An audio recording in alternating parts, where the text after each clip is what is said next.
If you've ever wanted to link directly to a specific spot, like a paragraph, an important image, or a key table, inside a Confluence page but found yourself scratching your head, this tutorial is for you. Today, I'm going to show you how to easily create a custom anchor in Confluence, so you can jump right to exactly the section you want, even if it's not a heading. By the end, you'll know how to set up these anchors and how to link to them from anywhere you like. Let's dive right in. Now, sometimes you want to create a link to a part of your Confluence page that isn't already a heading. Maybe it's a really specific note, a data table at the bottom, or an embedded image halfway down the page. That's where anchors come in.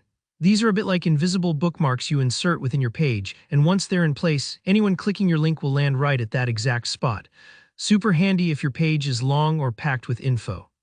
First up is creating a custom anchor using the anchor macro. To do this, make sure you're in edit mode on your Confluence page.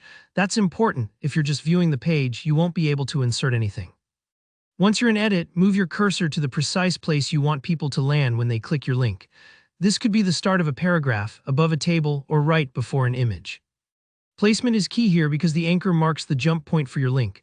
Now on your keyboard, type a /, so just slash, then type in anchor. You'll see the anchor macro pop up in the suggestions. Press enter to add it. At this point, you'll be prompted to give your anchor a name. Choose something short, meaningful, and unique like project specs or budget table. Here's a little tip. Don't use spaces or special characters because that can cause headaches later when linking. Stick to letters, numbers, or dashes. Imagine you're saving a file, you wouldn't put spaces there either, right? Now that your anchor is in place, let's talk about linking to it from within the same page.